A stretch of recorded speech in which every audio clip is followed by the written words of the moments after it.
Hi, friend. Welcome to Holly's Highlights, a podcast designed to encourage, inspire, and equip you to intentionally live your life full of purpose.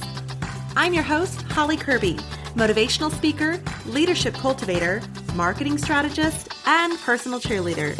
Let's check out today's highlight. This program is sponsored in part by Murdoch Financial, an affiliate of Equitable Advisors, LLC, New York, New York, and Equitable Network, LLC. Hello, my friends. I recently received some podcast updates, and it was so fun seeing some of the places you and our other listeners are living in. In fact, we have hit all continents, so how cool is that? My kids and I were just talking the other day about cultures and upbringing and just how everyone is raised a little differently depending on where they live. And I really enjoy learning about such backgrounds and so forth. So I was having fun with that. As I've shared before, I was basically raised here in Utah. My dad's job brought us here. And yes, I was raised a pastor's kid, or a PK as we call them. One of the things I enjoyed about this upbringing, though, was that I got to learn early on in life about showing care to others, as I would often tag along with my dad to visit kids in the hospital after school, or take a cancer patient to the appointment on my birthday even, sit in the homes of those who had just had a loved one pass and they just didn't want to be alone, or maybe they just needed someone to accept that casserole dish at the door. And of course, I got to help my mom package up many a homemade meal herself to deliver just about to anyone going through anything. So looking back, I'm learning more and more that my dad was what is now a rare shepherd of his flock. I'm not sure there was a single person in our church or any of our churches who had surgery where he wasn't there at the hospital at some point. In fact, he and my mom would make it a common occurrence to personally visit the home of every church member, and often even those just visiting the church. He and my mom have always had that servant's heart, and just ones who truly want to minister, encourage, and help others how they may. So I really enjoyed learning from them in that area. Now, we've seen our fair share of being on the receiving end of things like this too, from illnesses and surgeries or cancers and deaths. And we're so grateful for the hands and feet who have touched our lives through selfless, kind, and very thoughtful acts of love and care for our family. My brother just recently lost a good friend, and he was sharing with me how he had ordered some flowers for the funeral, and he just didn't know what to write on the card. He was saying that he went through edit after edit as he was just filling out the card on the computer and not sure what to put down. And that got me thinking about how we all encounter at one point or another a friend, a family, a coworker, neighbor, you name it, but someone in our lives who is going through something. It also seems to be there's a common factor that perhaps we have, and that's just not knowing what to do or how to help or what to say to those in need. So today I thought we'd take a look at 5 ways to help others through tough times. The first one, let's start right at the beginning of words. We start here because that's initially what all of us face right off the bat. You find out that news, whether it be directly or indirectly. It could be an illness, a death, a divorce. And suddenly you feel that deer in the headlights look of, I don't know what to say. Just me? No? Well, first off, give yourself permission to not say anything immediately. Now, although silence often speaks louder than misspoken words, you can still take the time that you need to choose those words. After my mom passed, wrong words were spoken to me, and although I know this person had good intentions and has a good heart, those words still stick with me today. I, too, have been on the other hand of that, where at a funeral, I felt I said the wrong words. And you know what? I sure hope that person doesn't hold it against me, but I do. Even if they don't, I still do. So when you have nothing to say, don't say anything at all right away. I recently had surgery and received a card where the note was written, "Enjoy your time off and hope you're able to rest and relax." Now, initially, I was upset and offended by these words because I was in excruciating pain with a long recovery before me. And here I felt this person was just acting as if I was headed off on a trip to the Bahamas. Well, this may be a good spot to point out some specifics of what not to say. First, don't ever say, "I know how you feel." No, we don't know how another feels. We aren't in their position under their exact circumstances. Now, we may be able to empathize as perhaps we dealt with similar circumstances, but just as Psalms 139:16 tells us, "You saw me before I was born. Every day of my life was recorded in your book. Every moment was laid out before a single day had passed. So each of our books, our story, our life is unique and different. We may have walked a similar path, but we do not know how another feels. The second statement of what not to say is that it's going to be all right. No, we can't guarantee everything is going to be okay. Again, give yourself permission to not say anything at all.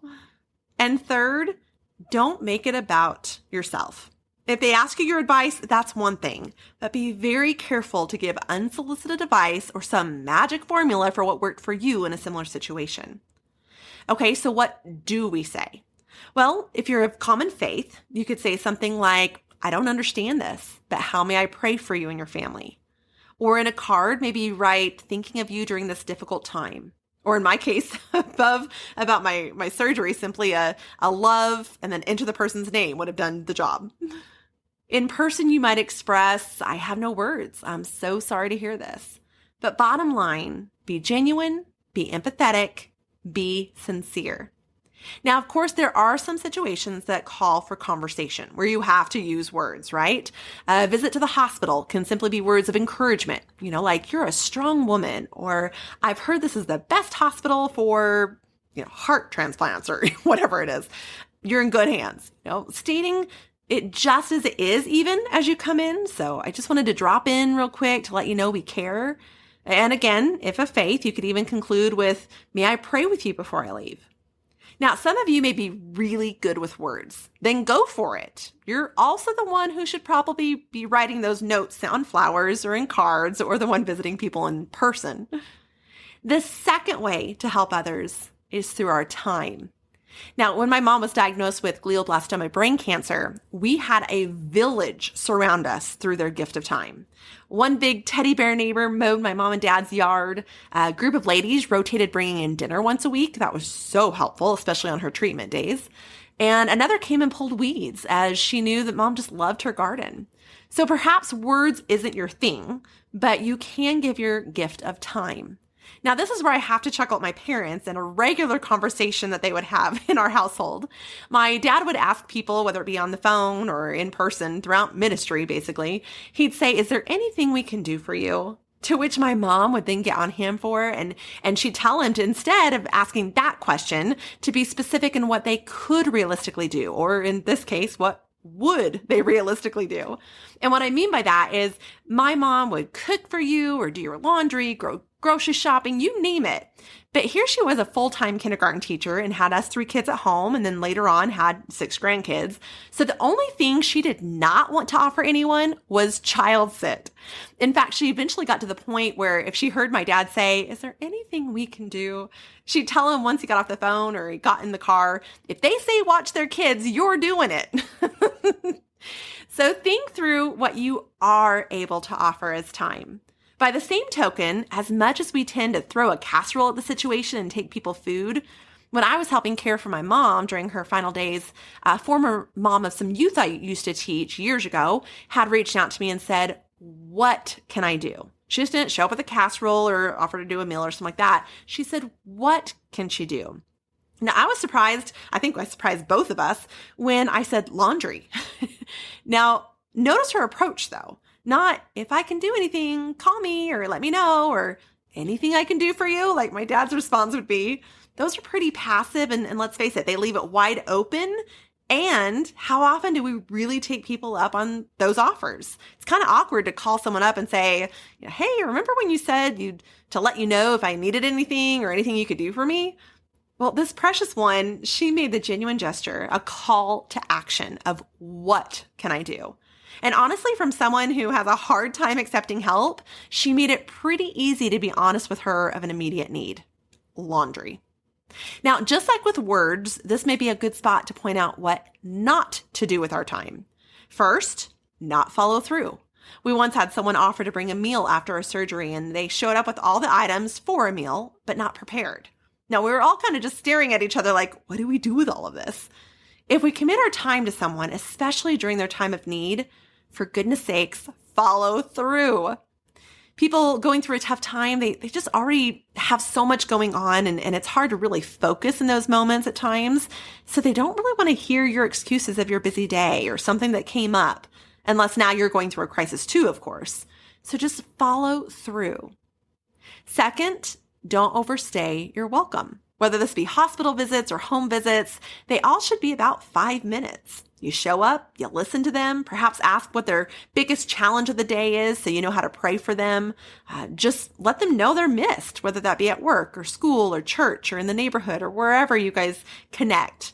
Pray with them. Thank them for allowing you to swing by to check in on them, or simply just let them know you were here to drop off a gift or something to help with them. And then you leave. Now, I do need to give a little clause here that if time is your presence, if that's your gift, then sometimes just sitting with a person is the time needed. So for example, when my mom passed, a dear friend of mine asked if I'd let her bring over dinner and sit with me while I picked out an outfit for the funeral. She didn't ask, how can I help you? She had something specifically in mind. You know what? That priceless time she spent was something I still treasure and am so grateful for. That was a need I didn't even know I had.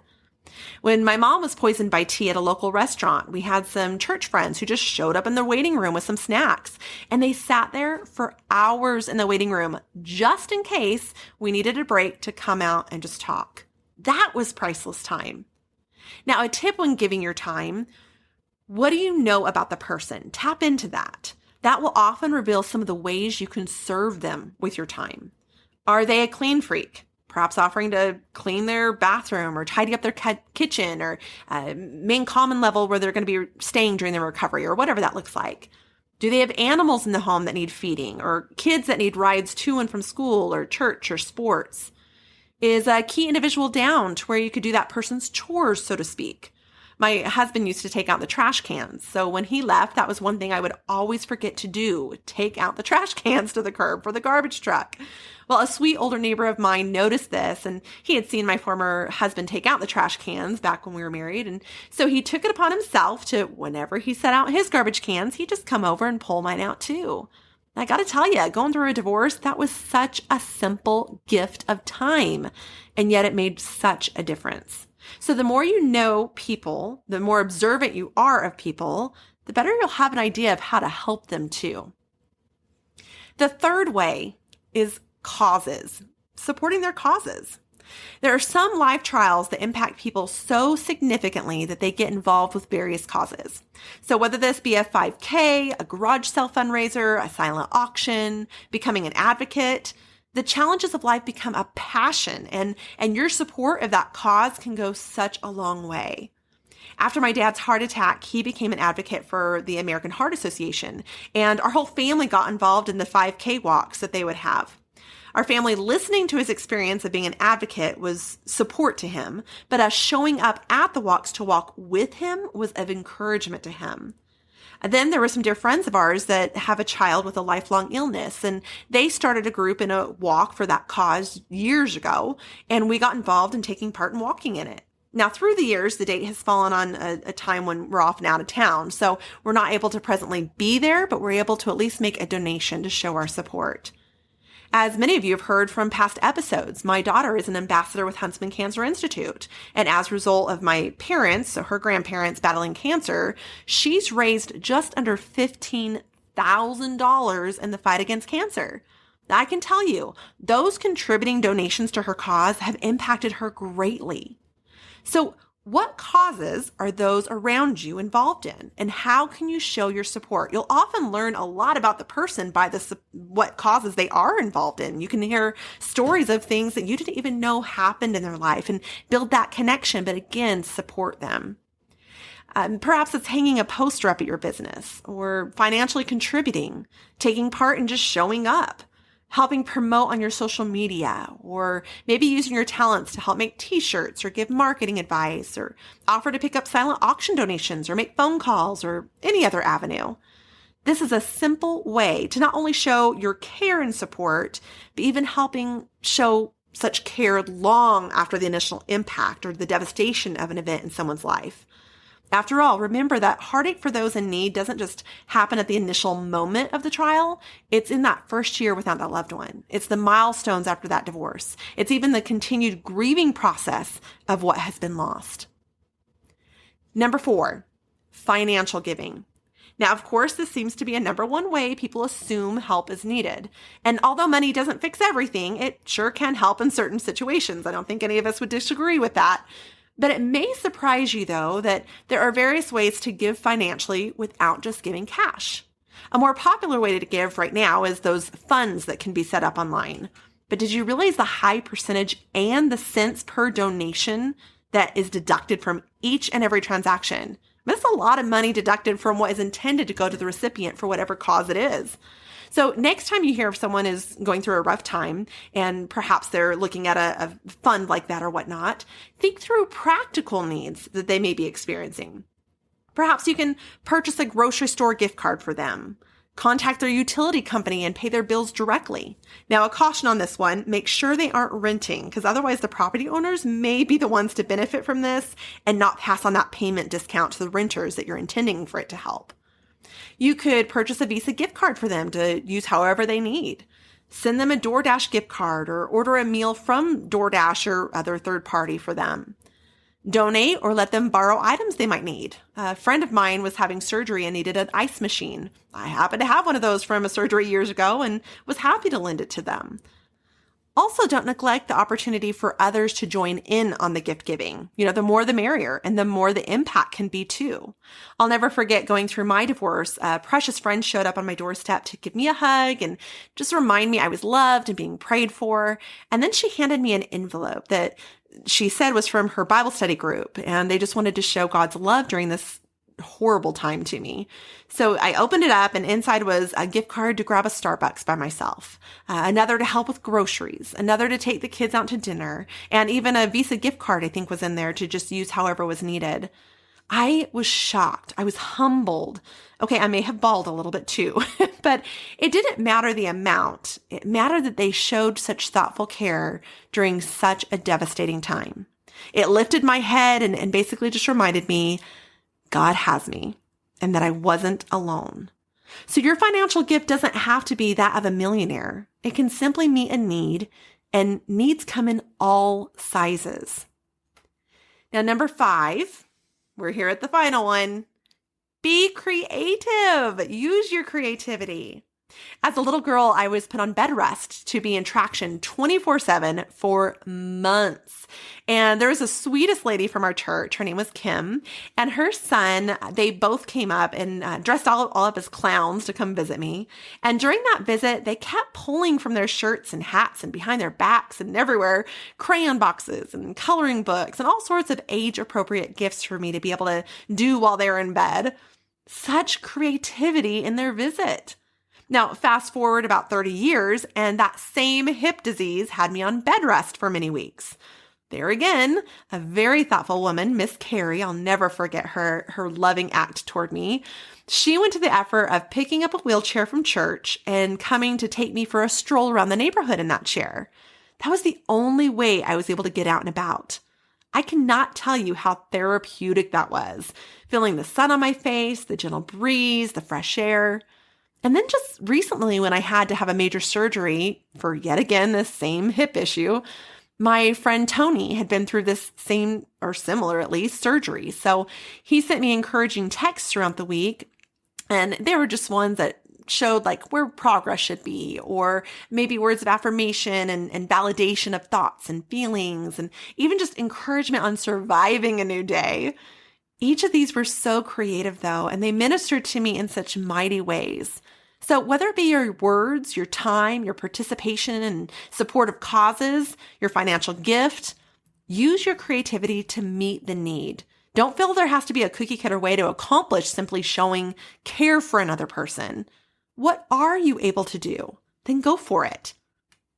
Now, I'm a single mom who juggles work, community involvement, home ownership, my podcast, my book writing, and caring for my family and neighbors and friends. So I hear you when you say, that's great, but I just don't have time to do any of these. Well, this may be a good time to give a shameless plug for Season 2, Episode 16 on how do you want to be remembered. Well, we all have 24 hours in a day, and we all choose how we spend them. We also all have different personalities, and so it comes more natural to some to want to extend care for others in helping some way. Okay, this might be another plug for season 2, episode 4 on personality tests. But just as Chick-fil-A founder Truett Cathy said, how do you know if someone needs encouragement? If they're breathing. So go ahead, open your eyes to those around you, your family, your coworkers, your neighbors, your community, whether they be through your church groups or networking groups, your friends. As the saying goes, everyone you meet is fighting a battle you know nothing about. Be kind always, through your words, through time, through causes, through finances, through your creativity. You know, my dream job, besides being a full-time stay-at-home mom, would be to work for a millionaire and simply find people to encourage in various ways for various means. But you know, we do have our own means, our own talents and abilities and gifts of how we can help others. Some of my personal favorite ways of showing care for those going through a rough time, in addition to praying for them, for more on the power and effectiveness of prayer, I would highly encourage you to check out one of my personal favorite episodes, season 2, episode 5 on prayer. But some of my favorite ways of showing care is if there's a death or a funeral. I think having flowers delivered to the visitation or the funeral ceremony, it greatly shows that individual and their family, even those attending, that the person you're sending them for matters. This is especially important for companies to do for their employees when they have a family member pass.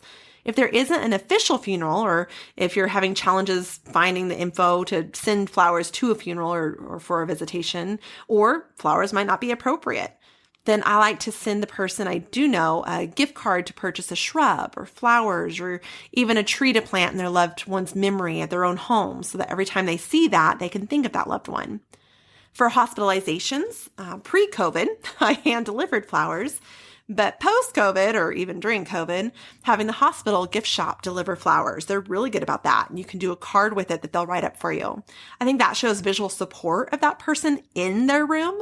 And it just adds a dash of color to the room too, which can help brighten the person staying there. But these days, many hospitalizations don't allow flowers, or if you're like me, I'm allergic to most flowers. So in that case, I like to take a basket full of snacks for the family to munch on while they're having to stay at the hospital. Even a little bag with a magazine, a Sudoku puzzle, or coloring book with colored pencils for the person stuck in bed to help them pass their time. Now, if they're housebound, so surgeries, health illness, even a new baby, that's an exciting part, but even that has you just kind of thrown for a little bit, right? Well, most people flat out ask me for Chick-fil-A. Now, as I've shared before, I have the pleasure of representing the brand locally. Well, I guess I do that well in this case, and they just often ask directly for that food. But if my time just doesn't allow to physically get them something, including Chick-fil-A, then sending a DoorDash gift card so they can purchase what they want when they want, and they don't have to deal with returning dishes or letting me in or me visiting when they just might not feel up to it. Now, depending on how long the housebound is for that person, me and my kids have even made signs to put in their front yard or in front of their, like a bay window, someplace that they would be able to see. Just something to help bring encouragement, such as "we love you" or "you're amazing" or "we're rooting for you." Now, a caution here is to be careful not to send a message to those driving by that someone at that house is vulnerable. So avoid messages like "feel better soon" or something like that.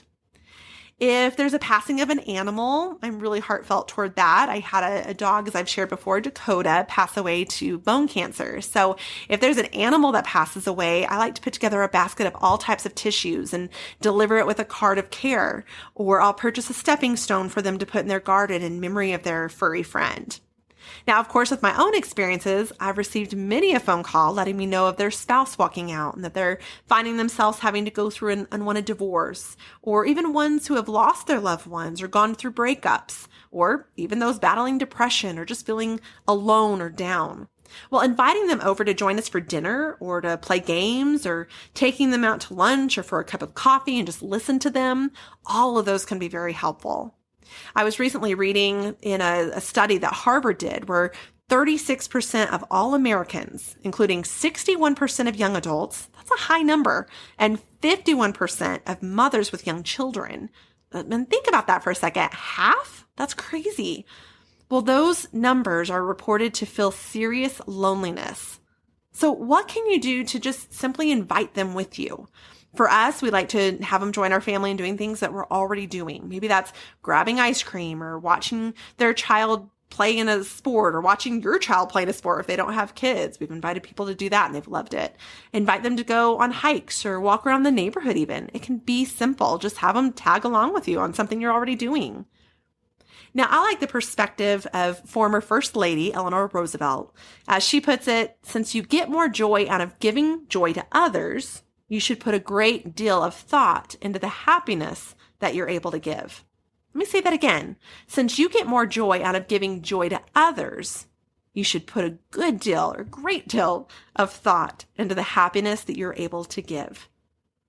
Now, a side note here, for those of us who have a hard time accepting help, as a wise Sunday school teacher once told me, don't rob others of joy of serving you. So the bottom line to all of this is Proverbs 11:25, as it tells us, generous persons will prosper. Those who refresh others will themselves be refreshed. So my friend, who can you refresh today? With your words, your time, through your support of their cause, or with your finances, and simply using your unique creativity. For after all, when anyone is going through a difficult time, it's showing that thought that matters. Thank you for joining me on this journey of life. I hope that today's highlight has been encouraging, inspiring, and equipping so you can go out and live your life full of purpose. I'd be honored if you'd take a moment to leave a review, or better yet, subscribe. We can also stay in touch by joining my email list at hollycurby.com. That's HOLLYCURBY.com. Until next time, make it a great day for a great day.